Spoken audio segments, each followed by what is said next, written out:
নেককার দিনদার বউ চাইবো একজনের কাছে, তিনি কে? দেখুন, পৃথিবীতে অনেক কিছু মানুষ না চাইতেই পেয়ে যায়, বাট দুটি জিনিস আল্লাহর কাছে চাইতে হয়। এক, নেক স্ত্রী। দুই হচ্ছে নেক সন্তান। রব্বি হাবলি মিনাস সলিহিন। আল্লাহর কাছে চাইবেন যে তুমি আমাকে ভালো বউ দাও, তুমি আমাকে ভালো স্ত্রী দান করো, তুমি আমাকে নেক সন্তান দান করো। এই দোয়াটা করলে কবুল করবে একজন, আওয়াজ দিয়ে বলে তিনি কে? একবার নবীজি সাহাবা একরামদের মাজলিসে বসে আছেন, যেমন ভাবে আমি আপনাদের সামনে বসে আছি।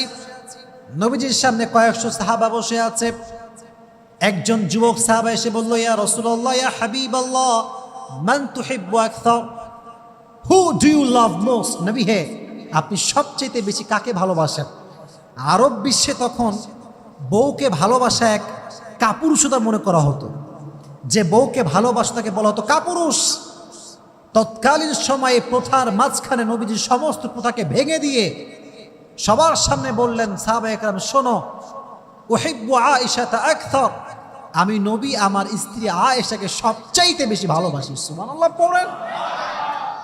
আমি আমার বউকে সবচাইতে বেশি ভালোবাসি। দেখছেন কত সুন্দর হাদিস, সবার সামনে ওপেনলি বলছে আমি আমার বউকে বেশি ভালোবাসি। এক নাম্বার হাদিস। দুই নাম্বার হাদিস, এটা হচ্ছে এক মজার হাদিস, মানে যতগুলো হাদিস বলবো তার মাঝে এটা একটা অসাধারণ হাদিস। দেখেন, আমাদের হুজুররা যারা আমরা আছি, আমরা বড় খ্যাত বোঝেন, ব্যাকডেটেড, আনস্মার্ট, কি যে বোঝে না তাও বোঝে না, তাও যে বোঝে না তাও বোঝে না। আমাদের অবস্থা হচ্ছে এইরকম। এই যে আমরা হুজুররা যারা একটু স্মার্ট হয়ে চলা ট্রাই করি, আমরা যারা একটু যুবকদের সঙ্গে তাল মিলিয়ে চলি, যুবকদেরকে মোটিভেট করি, আমাদেরকে নিয়েও ফেসবুকে, অনলাইনে, ইউটিউবে মারামারি আছে না নাই? ট্রলের কোনো শেষ নাই। আপনি ইসলামের কাজ করবেন, যুবকরা আপনাকে ভালোবাসবে, আপনার millions of young people follower হবে, আর আপনি ট্রলের শিকার হবেন না। ইটস কোয়াইট ইম্পসিবল, এটা হতেই পারে না। বাংলাদেশের সবচাইতে যাকে ট্রল করা হয়েছে হচ্ছে মিজানুর রহমান আজহারি, আর এখন সবচেয়ে বড় সেলিব্রিটি বাংলাদেশ যার নাম, সে হচ্ছে মিজানুর রহমান আজহারি। ঠিক আছে না কথাটা প্রিয় ভাইরা? ট্রল করে কোনো লাভ হয় না। তো দেখেন, যেটা বলছিলাম, স্মার্ট হতে হবে, রোমান্টিক হতে হবে। আজকালকার স্বামীর এত খ্যাত, যদি বউকে কেউ বলে যে আচ্ছা তোর স্বামী কেমন রে, শালা একটা বাটপার, এর মতো বদমাইশ কেউ নাই। মনে রাখবেন একটা কথা, যে পুরুষ তার স্ত্রীর কাছে ভালো, সে আল্লাহর কাছে ভালো। যে পুরুষ তার স্ত্রীর কাছে ভালো, সে তার নবীজির খাঁটি উম্মত হয়ে যাবে। সুবহানাল্লাহ পড়া। এবার হাদিসটা শুনুন, নবীজি কতটা রোমান্টিক ছিলেন, কতটা সুন্দর ব্যবহার তার ছিল। একবার যুদ্ধ করে নবীজি ফিরে আসছিলেন বাসার দিকে, সমস্ত সাহাবা একরাম নবীর সঙ্গে আছেন। তো হঠাৎ করে নবীজি বললেন, এই তোমরা সবাই যাও, সামনে আগাও, আমি আর আয়েশা সবার পেছনে আসব। যখন সব সাহাবা দূরে চলে গিয়েছে, একদম দূরে, তখন আয়েশাকে বলছে, নবীজি বলছেন, আয়েশা চলো আমরা একটা দৌড় প্রতিযোগিতা করি। ওই যে সামনে একটা পিলার দেখছো না, বিশাল বড় লম্বা পিলার, তুমিও দৌড়াবা আমিও দৌড়াবো, দেখবো যে কে আগে যেতে পারে। সুবহানাল্লাহ পড়েন। নবীজি দৌড়ের প্রতিযোগিতা করছেন, আর আজকে যদি হুজুরে বলে চলো একটু ঘুরে আসি, হ্যাঁ বেয়াদব, ফেতনার যুগ, কিসের ঘোরাঘুরি, বস চুপ করে বাড়ির মধ্যে বসে থাক। এরকম আমরা খ্যাত, আমরা রোমান্টিকনেস বুঝি না। তো নবীজি বলেন চলো দৌড়াই। এবার নবীজি দৌড়াতে শুরু করলেন। আয়েশা রাদিয়াল্লাহু তাআলা আনহা নবীজির সঙ্গে দৌড়াতে শুরু করলেন। দুজন দৌড়াচ্ছে, কিন্তু আয়েশা রাদিয়াল্লাহু তাআলা আনহা একটু স্লিম ছিলেন, পাতলা, আর নবীজি একটু বেশি, আয়েশার থেকে একটু বডি বেশি ছিল। মনে রাখবেন, যখন মানুষ দৌড়ায়, যে চিকন বেশি সে আগে যায়, আর যে একটু মোটা সে পেছনে থাকে। তো হাদিসে এসেছে আয়েশা রাদিয়াল্লাহু তাআলা আনহা নবীজির চাইতে আরো সামনে এগিয়ে গেলেন। নবীজি আসার আগেই আয়েশা রাদিয়াল্লাহু তাআলা আনহা ওই খুঁটির কাছে পৌঁছে গেলেন।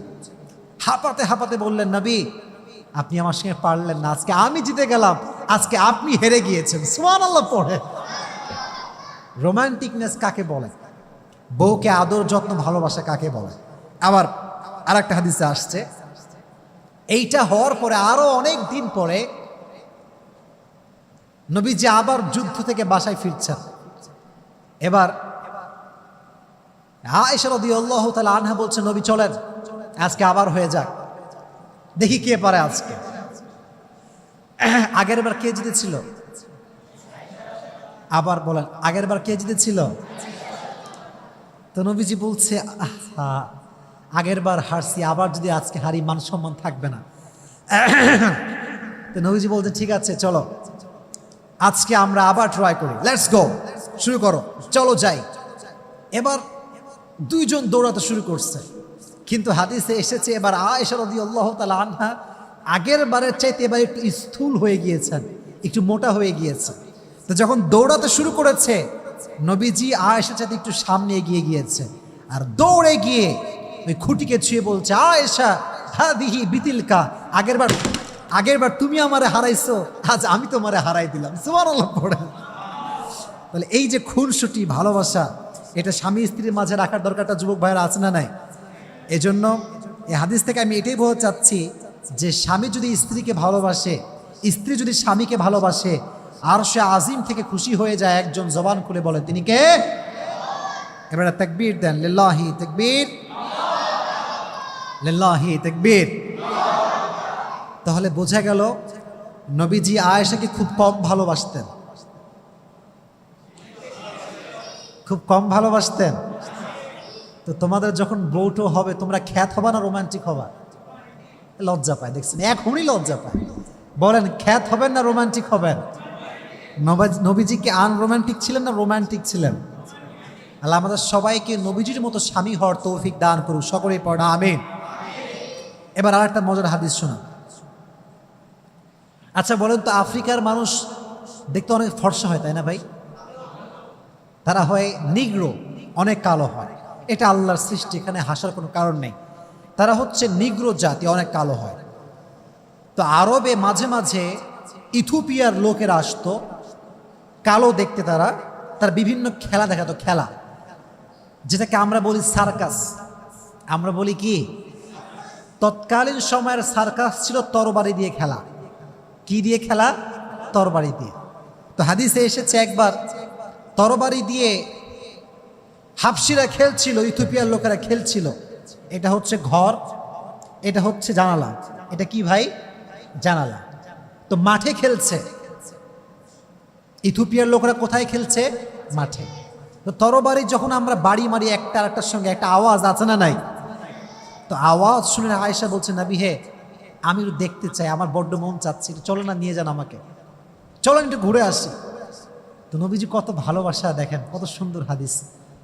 নবীজি বলছে, ঠিক আছে, যদি তুমি পর্দা উঠায় দাও বা জানালা খুলে দাও, তবে তোমাকে মাঠ থেকে মানুষ দেখতে পারে। আর স্ত্রীকে কেউ দেখবে, এটা কোনো স্বামী কি সহ্য করতে পারে? বাংলাদেশে পারে? বাংলাদেশে সবই সম্ভব। আজকাল দেখবেন বাংলাদেশে স্বামী স্ত্রী মাশাআল্লাহ ব্লগ চলতেছে ধুমাইয়া, বউরে দেখাচ্ছে আরামে, মানে বউটা হচ্ছে তার ইনকামের সোর্স। বউয়ের রূপ দেখাবে, টাকা আসবে। নাউজুবিল্লাহ পড়লেন না আপনারা?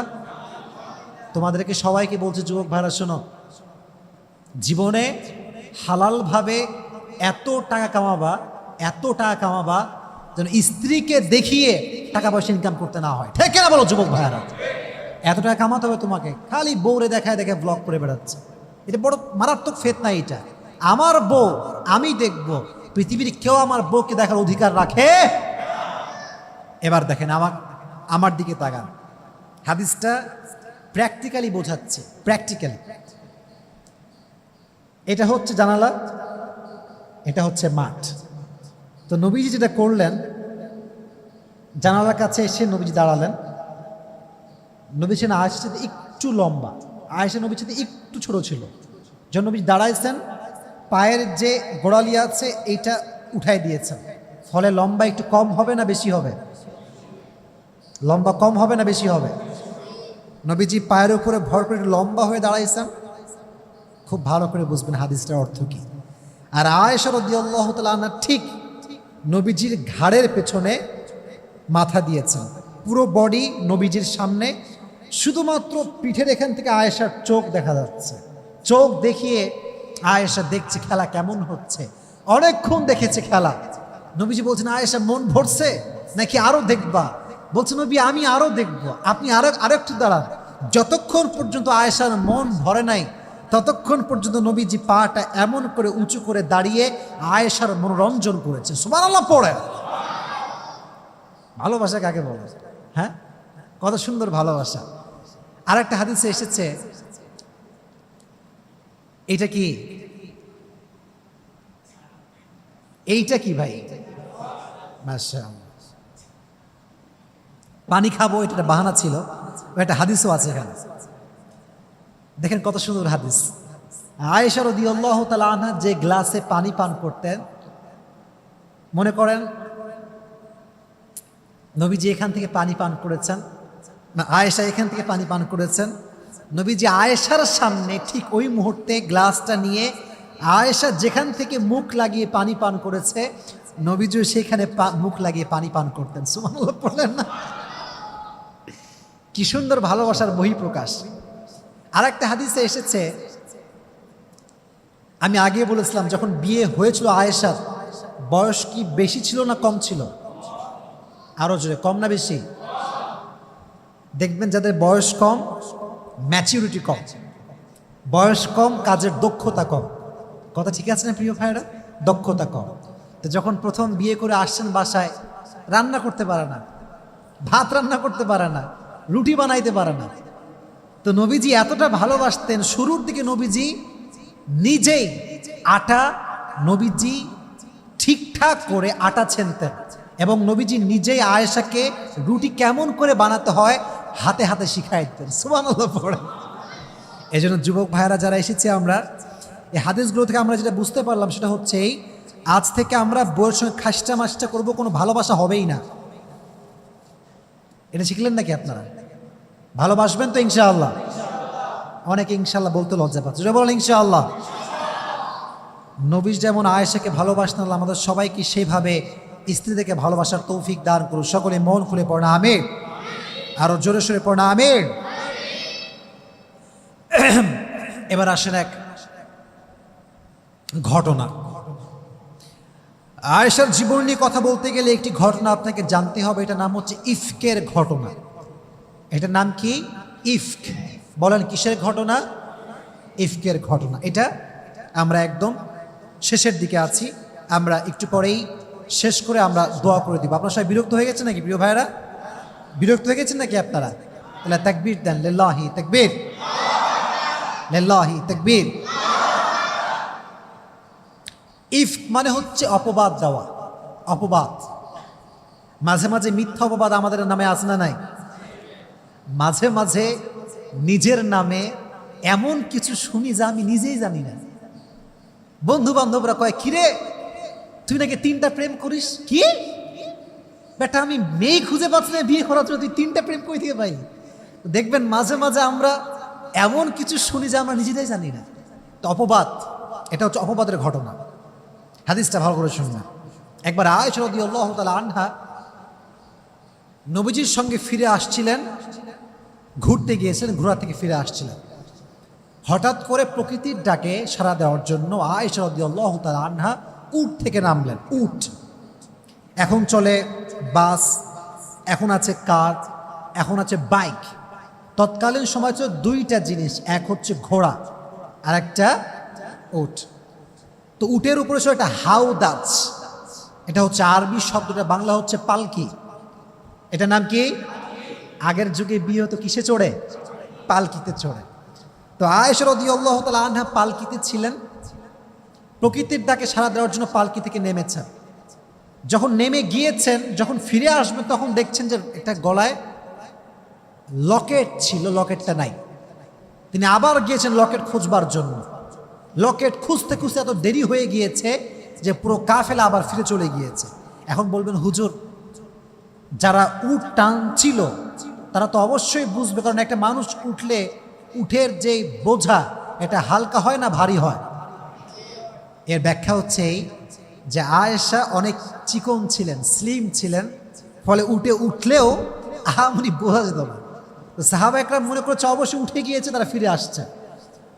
তো আয়েশা যখন ফিরে এসেছে দেখছে উট নাই, কাফেলা আর নেই, তখন তিনি ভাবলেন যে আমি এখানে অপেক্ষা করি, একটু পরে নবী করিম সাল্লাল্লাহু আলাইহি ওয়াসাল্লাম অবশ্যই একজন লোক পাঠাবেন আমাকে নেওয়ার জন্য। তো একটু পরে একজন লোক, যার নাম ছিল সফওয়ান ইবনে মুআত্তাল, সফওয়ান ইবনে মুআত্তাল, তিনি আসলেন। দেখলেন যে মরুভূমির মাঝখানে একজন মেয়ে কাপড় মুড়ি দিয়ে শুয়ে আছেন। যখনই তিনি মুখ খুলেছেন, কাপড় হটিয়েছেন, তিনি বুঝতে পারেন এটা হচ্ছে নবীজির একমাত্র কুমারী স্ত্রী আয়েশা রাদিয়াল্লাহু তাআলা আনহা। তিনি বলতে শুরু করলেন, ইন্না লিল্লাহ ইন্না লিল্লাহ ইন্না লিল্লাহ। এটা কি হয়ে গেল? মরুভূমির মাঝখানে আপনি শুয়ে আছেন, কোনো কথা বললেন না, চুপচাপ উটের পিঠে আয়েশা রাদিয়াল্লাহু তাআলা আনহা বসলেন। তিনি নিজে হাত দিয়ে ধরে ধরে ধরে তিনাকে ফিরিয়ে নিয়ে আসলেন। এদিকে মুনাফিকদের সর্দার আব্দুল্লাহ ইবনে উবাই ইবনে সালুল শুরু করে দিল অপবাদ, গোটা আরবে ছড়িয়ে দিল যে মুহাম্মদের স্ত্রী আয়েশা অমক ছেলের সাথে, তার নাম হলো সফওয়ান ইবনে মুআত্তাল, জেনা করে বাসায় ফিরে এসেছে। নাউজুবিল্লাহ পড়লেন না? অপবাদ, কত পুত পবিত্র নারীকে অপবাদ দিয়েছে, আমি চিন্তা করতে পারেন? এই হাদিসটা আমি জানতাম না, রিসেন্টলি আমি খুব ভালো করে পড়েছি হাদিসটা নিয়ে। তো কি হয় বলবো, হাদিসটা অনেক কষ্টের হাদিস এবং অনেক শিক্ষা আছে হাদিসে। কিন্তু যার ব্যাপারে এত বড় অপবাদ সে জানেই না, তার নাম হচ্ছে আয়েশা রাদিয়াল্লাহু তাআলা আনহা, জানেই না। এই রুমরটা ছড়াতে ছড়াতে পুরো আরবটা গুরুগম্ভীর হয়ে গেল, মারাত্মক একটা অবস্থা তৈরি হয়ে গেল। এমন একটা অবস্থা হয়ে গেল যা আয়েশার আত্মীয় স্বজনরাও এটা বিশ্বাস করতে শুরু করলো। নাউজুবিল্লাহ পড়লেন না? ইস, এই জন্য প্রিয় ভাইয়েরা, একটা কথা মনে রাখবেন, রক্তের মানুষকে সবচেয়ে বেশি কষ্ট দেয়। পৃথিবীতে সবচেয়ে মানুষ প্রতারিত হয় রক্তের মানুষের দ্বারা। এজন্য আমি সবসময় বলি, পর মানুষের কষ্ট নিয়ে ভাবার সময় আমার কাছে নাই, কারণ আমার রক্তের মানুষ আমাকে যে পরিমাণ কষ্ট দিয়েছে তার কাছে পর মানুষের কষ্ট কোনো দাম আমার কাছে নাই। ঠিক কিনা যুবক ভাইয়েরা? মানুষ রক্তের মানুষের দ্বারা সবচেয়ে বেশি কষ্ট পায়। তো দেখেন, নবীজি এমন একটা অবস্থা তৈরি হয়ে গেল, নবীজি নিজে আয়েশার কাছে আসলেন, আয়েশা তুমি যদি ভুল কিছু করে থাকো তুমি তওবা করে নাও। এইটা শুনে আয়েশার মনটা ভেঙে চূর্ণ বিচূর্ণ হয়ে গেল। আহা, নবীজি আমাকে ভুল বুঝলেন, নবীজি আমাকে তওবা করতে বলছেন, আমি তো ভুলই করি না, আমি তওবা কিসের জন্য করবো এখান থেকে? আয়েশা অসহায়। নবীজি বসে আছেন, আবু বকর বসে আছে। আব্বাজান একটু বলেন না নবীজিকে, আমি তো এই কাজ করি নাই। আম্মাজান একটু বোঝান না। বলছে আমরা কি বোঝাবো, আমাদের বলার কিছু নাই। তার মানে বোঝা গেল অপবাদ বড় মারাত্মক খারাপ জিনিস। তবে একটা কথা মাথায় রাখবেন, দুটি কথা মাথায় রাখবেন। যে বলেন কয়টা? এটা বড় মারাত্মক কথা। আগে তাকবীর দেন, লিল্লাহি তাকবীর। মাইন্ডসেট ফ্রেশ করে তাকবীর দেন, লিল্লাহি তাকবীর। এক নাম্বার কথা হচ্ছে, কখনো মানুষের কাছে নিজেকে আহামরি ব্যাখ্যা দিবেন না। মনে রাখবেন, যে আপনাকে ভালোবাসে তাকে ব্যাখ্যা দেওয়ার কোনো প্রয়োজন নাই, সে আপনার চোখ দেখলেই ব্যাখ্যা বুঝে যাবে। আর যে আপনাকে ভালোবাসে না তাকে আপনি ইতিহাস এবং রচনা গ্রন্থ লিখে ব্যাখ্যা দিলেও সে আপনাকে বুঝবে না, কারণ সে আপনাকে ভালোবাসে না। কথা ঠিক কিনা বলেন যুবক ভাইয়েরা? এক নাম্বার কথা।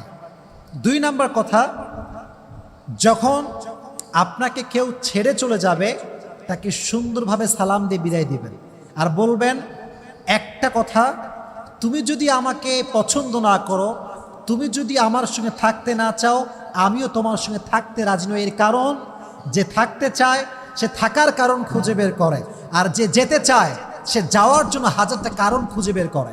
যে আমি সেদিকে একটা কথা শুনছিলাম, মারাত্মক কথা, जो मेरा नहीं मैं भी उसका नहीं, अगर आप मेरा होना नहीं चाहते तो मैं भी आपका होना नहीं चाहता। কথা ঠিক কিনা বলেন যুবক ভাইরা? থাকতে চাইলে থাকো, না থাকতে চাইলে সালাম আলবিদা। কাউকে ধরে রাখবেন না। মনে রাখবেন, ব্যক্তিত্ববোধ যার আছে সে কখনো হাত ধরে কাউকে ধরে রাখে না, বরং সে বলে যে আমার, সে তো আমারই থাকবে, তাকে বোঝাবার কোনো প্রয়োজন হবে না। যুবক ভাইরা কথা বলেন ঠিক কিনা? তো আয়েশা বুঝে গেলেন যে ব্যাখ্যা করে কোনো লাভ নাই, আল্লাহ যদি আমাকে সঠিক জানে, দুনিয়ার কে কি ভাবলো আই ডোন্ট কেয়ার, দেখার সময় নেই। যেই ভরসা সেই কাজ, যেই ভরসা সেই কাজ। এবার আয়েশার চরিত্রকে পবিত্র করবার জন্য আল্লাহ তাআলা নিজেই কোরআনের আয়াতকে নাজিল করে দিলেন। সুবহানাল্লাহ পড়ে আল্লাহ বললেন, ইন্নাল্লাযীনা জাউ বিল ইফকি উসবাতুম মিনকুম লা তাহসাবুহু শাররাল লাকুম। আল্লাহ বললেন, মুমিনরা শোনো, তোমাদের ভিতর থেকে একটা দল আয়েশার ব্যাপারে মিথ্যা অপবাদ নিয়ে আসছে। লা তাহসাবুহু শাররাল লাকুম, তোমরা এটাকে সব দিক থেকে খারাপ মনে করে ফেলো না। বাল হুয়া খায়রুল লাকুম, বরং এখানে একটা কল্যাণ আছে। কল্যাণটা কি? মিথ্যা অপবাদ দিয়েছে বিধায় তো আয়েশার ব্যাপারে আয়াত নাজিল করেছে একজন, তিনি কে? অপবাদ না দিলে আয়াত কি নাজিল হতো? কথা বোঝে না। অপবাদ না দিলে আয়াত কি নাজিল হতো? ইন এ সেন্স এখানে একটা গুড সাইড আছে, পজিটিভ সাইড আছে, যে আল্লাহ নিজেই আয়াত নাজিল করেছেন।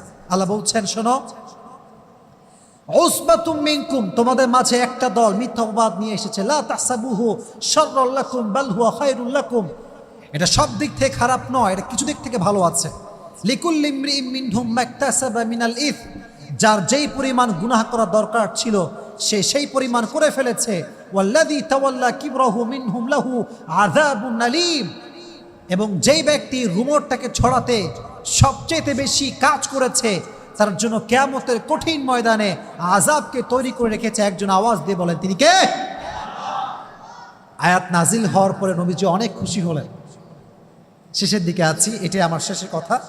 তো এবার আবু বকর বলছে, আম্মাজান যাও, নবীর কাছে গিয়ে শুকরিয়া আদায় করো যে আয়াত নাজিল হয়েছে। এবার একটা কথা শোনো, আয়েশা বলছে, কেন নবীর কাছে কেন শুকরিয়া আদায় করবে? আমাকে আমার যে রব পুত পবিত্র করেছেন, আমাকে কলসমুক্ত করেছেন, আমি সে রবের দরবারে সিজদা আদায় করবো। সুবহানাল্লাহ পড়া। এজন্য যখন কি অপবাদ দিবে, হতাশ হবেন না, নিরাশ হবেন না, ভরসা করবেন একজনকে। আওয়াজ দিয়ে বলেন, তিনি কে? তো আয়েশা রাদিয়াল্লাহু তাআলা আনহা ছিলেন নিষ্কুলুষ, তিনি ছিলেন পুত পবিত্রা, তার চরিত্রে কোনো কালেমা লেপন করার সুযোগ নেই। তো তিনি কবে মারা যান? হাদিসে এসেছে তিনি মারা গিয়েছেন আমিরে মুআবিয়া রাদিয়াল্লাহু তাআলা আনহুর শাসন আমলে। হিজরি সন হচ্ছে 58 হিজরি। বলেন কত হিজরি? তিনি মারা যান হচ্ছে 17 রমাজান। কত রমাজান? আরো জোরে কত রমাজান? এটা কিন্তু অনেক গুরুত্বপূর্ণ বিষয়। একজন নারীর জীবন সম্পর্কে বেসিক নলেজ হচ্ছে এইগুলো। কবে জন্মগ্রহণ করেছে, তার চরিত্র কেমন ছিল, আব্বা আম্মা কে ছিল, তার জন্ম কবে, মৃত্যু কবে, এটা জানার দরকারটা আছে না নাই? শাসন আমল হচ্ছে আমিরে মুআবিয়া রাদিয়াল্লাহু তাআলা আনহু। আর 58 হিজরি। কত হিজরি? জোরে বলেন কত হিজরি? যেই দিনে মারা যান দিনটা হচ্ছে রমাজান মাসের 17 রমাজান। কত রমাজান? আর বয়স ছিল 68। কত বয়স? আরো জোরে কত বয়স? নবীজির স্ত্রীদের মাঝে সবচাইতে বেশি হাদিস যে স্ত্রী বর্ণনা করেছেন তার নাম হচ্ছে আয়েশা রাদিয়াল্লাহু তাআলা আনহা। সুবহানাল্লাহ পড়ে। নবীজির স্ত্রীদের মাঝে নবীজি সবচাইতে যাকে বেশি ভালোবাসতেন তার নাম হচ্ছে আয়েশা রাদিয়াল্লাহু তাআলা আনহা। নবীজি নিজেই একটা হাদিসে বলেছেন, দেখেন নবীজি হাদিসটা বলছি, খুব মনোযোগ দিয়ে শুনবেন। হাদিসটা হচ্ছে নবীজি বলছেন, হাদা কসমি ফিমা আমলিকু ওয়ালা তুআখিদনি ফিমা তামলিকু ওয়ালা আমলিকু। হ্যাঁ আমার রব, আমি আমার প্রত্যেকটা বউকে ভালোবেসেছি, সবার হক আমি আদায় করেছি, বাট আমি আমার একজন স্ত্রীকে সবচেয়ে বেশি ভালোবাসতাম, তার নাম হচ্ছে আয়েশা।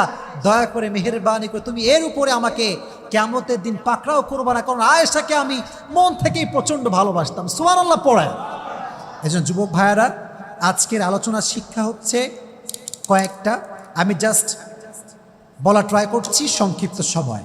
এক, যারা আমরা হাজব্যান্ড হব, আমরা বউকে কখনো আর ভালোই বাসবো না।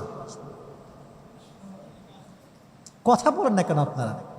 ভালোবাসবো না? শুনে নাই, ভালোবাসবো না, এক নাম্বার। দুই নাম্বার, যখনই কারো নামে মিথ্যা অপবাদ শুনবো, সঙ্গে সঙ্গে বিশ্বাস করব, সঙ্গে সঙ্গে বিশ্বাস করব। Recheck, cross check, double check করার দরকারটা যুবক ভাইয়ের আছে না নাই? আগে বুঝবা যে কার নামে শুনছি আদৌ সত্য হতে পারে কিনা, কারণ মানুষ বড় ডেঞ্জারাস। আর আজকাল তো ফেসবুক মাশাআল্লাহ আছে, কিছু হইলেই পোস্ট, কিছু হইলে কন্টেন্ট। আমাদের হুজুরদের কিছু হইলেই, যারা ফেসবুক ইউটিউব চালায়, কি যে পায়, মিলিয়ন মিলিয়ন ভিউ পাইলে মাথা খারাপ হয়ে যায়, খালি হুজুরদের বিরুদ্ধে লেগে থাকে। এরকম যুবক বাংলাদেশে আছে না নাই? অপবাদ শুনলে বিশ্বাস করা যাবে না। আর এখানে আর একটা কথা বলে দেই, আপন মানুষের পরিচয় তখন পাওয়া যায় যখন মানুষ মিথ্যা অপবাদ দেয়। আপন মানুষের পরিচয় তখন পাওয়া যায় যখন সময় খারাপ যায়। মনে রাখবেন, ভালো সময়ে দূরের মানুষও কাছের হয়ে যায়, আর খারাপ সময়ে আপন মানুষটাও হাত ছেড়ে দেয়। ঠিক না বলেন যুবক ভাই? এই জন্য আমি বারবার বলি যে मैं अपनी बुरे वक्त का शुक्रिया अदा करता हूँ इसलिए कि उसने मुझे ये पैगाम देकर गया है कि कौन मेरा अपना है और कौन मेरा पराया।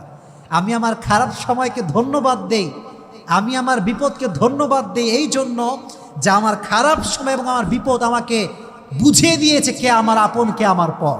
এজন্য যখন অপবাদ দেয় তখন বোঝা যায় যে আসলে কে আমাকে ভালোবাসে। যে ভালোবাসে সে কি বলে জানেন? আরে জীবনে এসব কত শুনবি, বাদ দে, কান্দিস না। আর যে আপনার হেটার্স, কিরে সত্যি নাকি রে, সত্যি তোর গার্লফ্রেন্ড আছে নাকি রে, সত্যি প্রেম করিস নাকি রে, সেইটা বলবে। আর যে প্রকৃত পক্ষের বন্ধু, সে বলে বন্ধু मैं तेरा दोस्त हूं, कौन क्या बोलता है कोई फर्क नहीं पड़ता, मैं तुझे जानता हूं। ঠিক কিনা বলেন যুবক ভাইয়েরা? আপন মানুষের পরিচয় এইটা। অপবাদ আসলে অন্য মানুষ যারা পর, তারা জাস্টিফাই করে, এটা কি সত্য, সত্যি করেছো নাকি গো? আর রাজশাহীর মানুষ জবের ব্যাপার, কি বে তুই করেছিস না কি বে, রাজশাহীর মানুষ।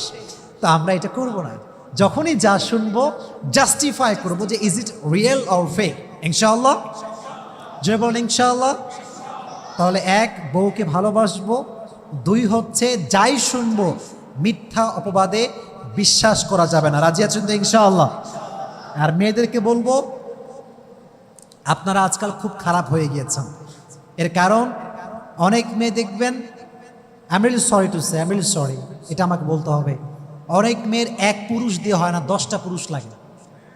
কথা ঠিক কিনা বলো যুবক ভাইয়েরা?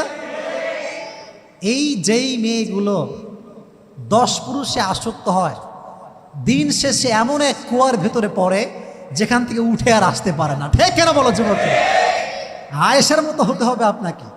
আয়েশা রাদিয়াল্লাহু তাআলা আনহা তার পুরো জীবনে তার নবীকে ভালোবেসেছেন, তার স্বামীকে ভালোবেসেছেন, পর পুরুষের দিকে কখনো চোখ তুলেও তাকায় নাই। সুবহানাল্লাহ পড়ে।